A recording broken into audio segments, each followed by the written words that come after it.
smokers. We watched a lot of cartoons, ate a lot of cereal. It was good times. So I'm happy to be here. And Arcata and Eureka are a little different, right? Have you guys you guys all Eureka people? No. Ooh, where are you from? Oh, McKinleyville. Oh, nice. You guys made it all the way out here. Nice. McKinleyville's going through a lot of changes. What side of the coin are you on? Are you on the horse side or the under the horse side? You know that sign is like Hiller side. You're like we're in Hiller. I went to McKinleyville High School actually. So yeah. I went to school with kids that chewed tobacco. That was impressive. I was like, we were like on a track field trip and kids were chewing tobacco. I was like, wow, this is such an interesting school. But it's changing. They have like the Eureka natural foods, and now people are like all old school, like, we don't like all the hippies moving into McKinleyville. They don't like it. They do not like it. That's how they talk. All old school people are, I don't know how many teeth I have left. I'm like, that's good, whatever. Dental care. Who cares? Oh yeah, that sounds better. Listen to that. Wow. So is anyone like a self-identified hippie? Exactly, right? Nobody's a self-identified hippie. That's what's so funny, is this whole area, if to other areas, we're all hippies. We are all hippies. And that's okay, but I just don't know like what people are identifying as when they're like living in this area and they're not hippies. I'm like, so what are you? I get it though, I get it. You don't want to be a hippie. There's a real thing. My parents were hippies, they were the baby boomers, they were the real thing. And there's this thing called an endonym and a demonym. So self-identifying or other identifying, right? But we all get demonymed out here as hippies, whether we like it or not. People call me a hippie all the time. I don't self-identify as one, but clearly, as you can see, I mean, if I go to Texas, I'm a hippie, right? Like they're gonna be like, yeah, hippie lady. Are you a hippie? No, I just say your mama is a hippie. Your mama's a hippie. I met your mama. No, she's a real hippie. Like yeah, she is. She's from the real hippie era. She's a baby boomer. But even her, she doesn't really even realize she's a hippie. But I went to, I kind of more identify as a weirdo. Any weirdos in here? Ooh, good. I'm with my crowd, some weirdos. Yeah, like I'm more like a weirdo. And I was always weird. Like when I was a kid, I was weird. And people were like, you're weird. And I'm like, I don't even know why. I'm just naturally weird. It was like just my gift. And so like I've carried that on. It's easy to be weird in a hippie town. You know, like I can be weird in a hippie town. It's easier to get by. Like I do a weird thing. I go to ecstatic dance. Has anyone ever heard of this? Ooh, some people are like, what? I'm like, okay, well, you're all invited every Sunday. You take your shoes off and you move kind of like this.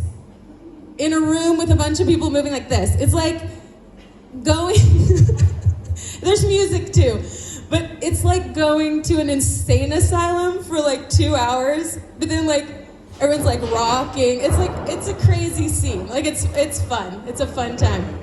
It's real good for your body.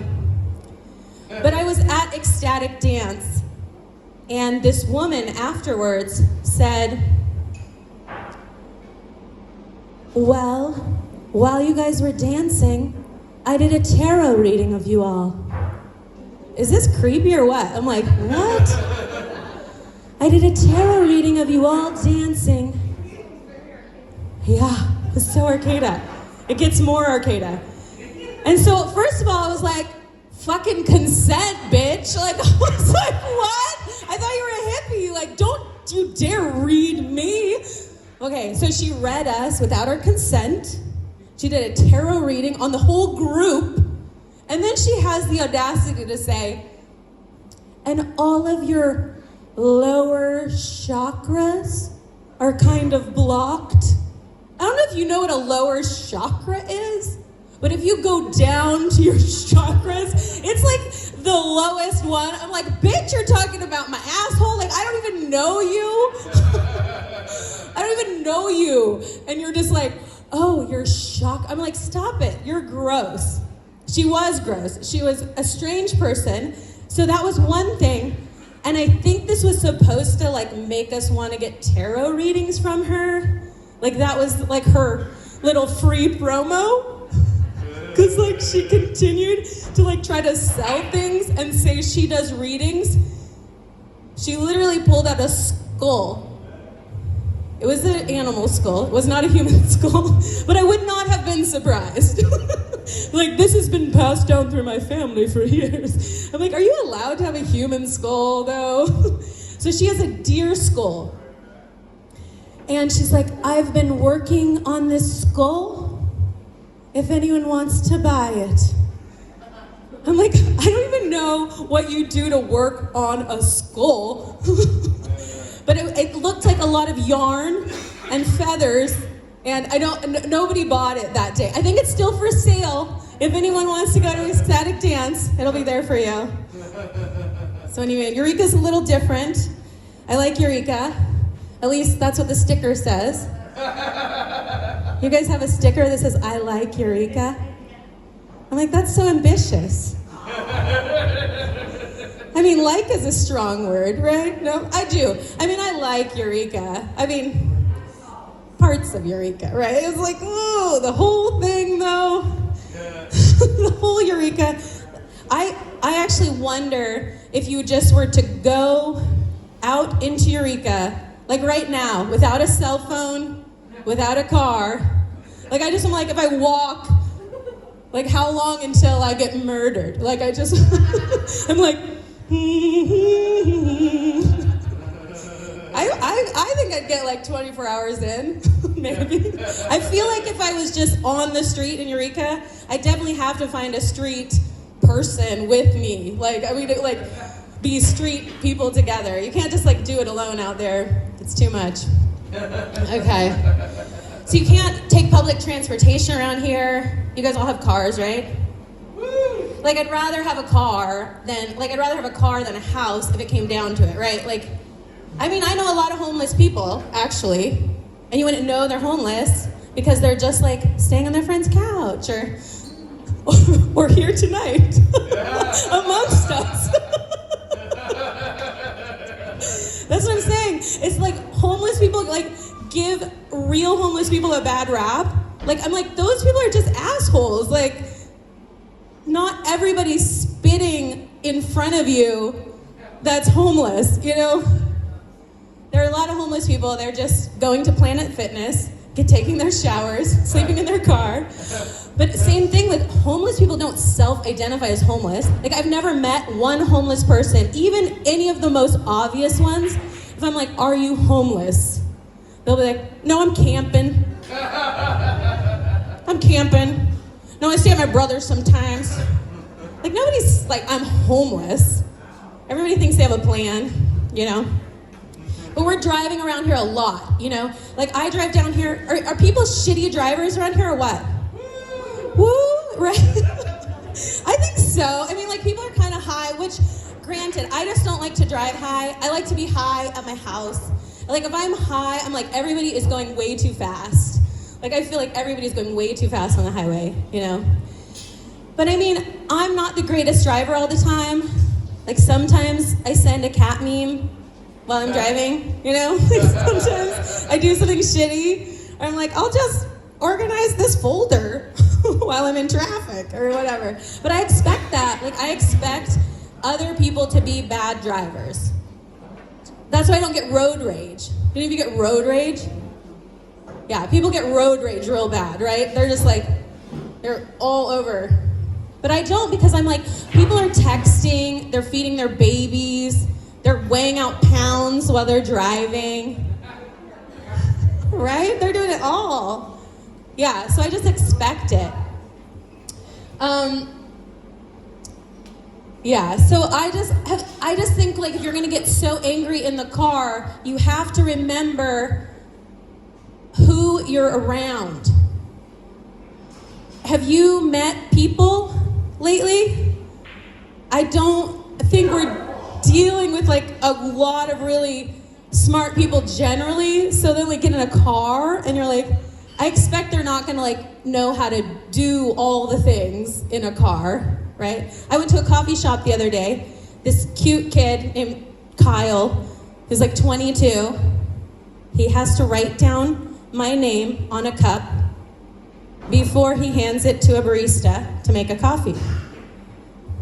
I don't know what happened. There was no one else in the coffee shop. It took like 20 minutes to make a coffee. And he's like writing for a really long time. Apparently he crossed my name out a whole bunch of times. We're dealing with a phonetic interaction. Like, you can spell my name however you want. This is not a legal document. He's like, gets down the line, and they finally make my coffee 20 minutes later. And I get my coffee bag, it has all this scribbles all over it. Like, he just did a lot of thinking about how to write espresso, how to write Leah 7 different ways. But Kyle drives. He's on the road right now. I'm just saying, we have all kinds out there. I think people are kind of assholes these days in general. Have you kind of noticed everyone's a little tense? Yeah. I mean, I know a few assholes. Some of them are right here right now. I know a few assholes. Like, I know people really love to judge people's bodies, for instance.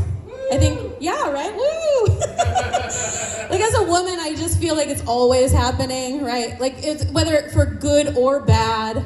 So I just want to apologize if my body offends anyone, you know? It's like if it's not whatever you want it to be. It's really upsetting to you. There's even stickers on trucks that say no fat chicks.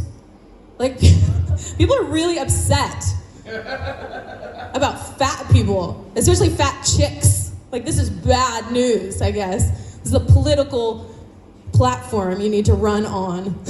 No fat chicks in Eureka ever again. No fat chicks. I'm always like look at their truck and I'm like, does he have bad suspension? Like, what? Why can't he have fat chicks in his truck? That doesn't make any sense. Yeah. But it's like a New Year's resolution. A lot of people are like, okay, I'm gonna get thin after New Year's. Did anyone make that resolution? I hope not. Good. Because fuck that. I used to be thinner, and then I got fatter, and it's hard to get fat. It's easy to get fat, but it's hard, the process of getting fat, because it's like you have to like figure out how to get dressed again. Like, a part of being fat that's annoying is just like putting on clothes. So I feel like I'm a nudist just because I hate elastic anymore. I got stuck in a dressing room recently. This is not a joke. I didn't even know when I was thin that this could happen to a person. And now I'm a full advocate for a safety button that they should put in dressing rooms. Because when you get fat, you might have been an 8 or a 10. And for women's sizes, okay, maybe I'm a 12 now. Maybe I'm a 14. Maybe I'm a 16. I don't know. I'm gonna take all the dresses in the dressing room. You put on that 12 dress, and if it gets stuck in the middle part of your body, you cannot, like, you're like, wait, like, I'm gonna rip this garment. And then you're like, okay, no. And it's like, this is why friends should shop with you always. Or they should put like an emergency pair of scissors in there. I was like, I'll buy it. Just fuck it. Like, what? My tits are out. Like, how would I even get help? Like, I need to just be in the dressing room, just yelling, help! Somebody. Oh my God. This dress is stuck around me. I guess I could get, yeah, anyway, it was scary. It was a very scary moment. Yeah. I also I'm not very sexually adventurous, kind of boring. Anyone here just you guys are all pretty sexually adventurous. I can see it in your eyes. I'm not. I'm very vanilla. I'm very boring. I feel like I'd be bad at an orgy. I just do. I feel like there'd be a lot of variables. First of all, I don't know when an orgy starts as far as the numbers go. I mean, I know there's a threesome and there's a foursome. So I imagine an orgy starts around 5 or 6. The probability of me being attracted to everybody in that room is going to be pretty low to start with. I'm going to be like, ooh, so you're going to... There's going to be somebody you're avoiding, I think, in the group. And like, what if you're that person and you get like all the bad stuff? You're like, I didn't have fun at all. People just kept on putting their buttholes in my face. I licked a lot of buttholes. The whole hour was just butthole licking. I don't know. Also, I just like wouldn't know how long you're supposed to stay. Like, is it like poker that you buy in and you have to stay? Like, if poker, it's rude, right? You're like, you can't just win a bunch of money and then leave. I feel like I'd be like, I got mine. Okay, see you guys. Have fun. I don't want to stay till the end. It's so gross. The end is probably the grossest part. Yeah, no orgies for me. Don't invite me. I have been invited, though, to threesomes. I'm one of those people. I'm so open-minded. Everybody invites me to a threesome. They just are like, Leah's so nice. She'll totally have a threesome. I feel like if somebody... There's a lot to it, right? So it's like you're kind of like a marriage counselor. If somebody's asking you to the threesome, it's usually like not a great point in the relationship. They're like, hey, you want to help our relationship along? I'm like, no, I want nothing to do with your drama. Thank you, though. Thank you very much. Like, it's really nice to be thought of, you know, but no, thank you. And then a guy, like you date a guy and he always wants another girl. That's hot, right? Had another girl. I'm like, that's literally saying you are not enough. I hate to feel insecure about your request. It just seems like I have a lot of good stuff happening here. You just need more of it. I get it. No, I'm happy to be in a pot environment. It seems that Eureka is still kind of a meth environment as well, right? I don't know if any of you are on meth tonight, but I'm sorry if you are. And but I bet if you're not on meth, you probably know somebody who's on meth, right? Or you might have like a meth neighbor. Does anyone have a meth neighbor? I just feel like everyone in this county has a meth neighbor. You like next door, you're like, how are these people paying property tax? They have like 17 people living there. You're like, oh, you step out your door and they're like, hey, I noticed you didn't pay your registration. You're like, why are you looking at my car? They're always home, you know. I would not be able to pick one meth addict out of another one in a lineup. I'm like, I know he was missing teeth. He looked older than he really was. I don't know. Like, they recognize you. They like know your name for some reason. I was like, I have never told you my name. They're like, hey, Leah, looked like your lawn needed watering. No, stay out of my yard. I just went in, used a hose for you. No, I do not need your help. Thank you, Gus. I'm fine, you know. Oh, yeah. Oh, just used your extra key, got it inside, polished grandma's jewelry. No, thank you, I'm good. Stay out of my house. Meth, it's a hell of a drug. Political. So the Nazis were into it. Stay away from it. Creepy stuff. All right. Well, I'm going to get off the stage right now because I'm like doing a lot of into the microphone. I must be out of breath. I don't go to the gym very often. Here you go, Peter. Have the mic back. I'm Leah. Thank you, guys.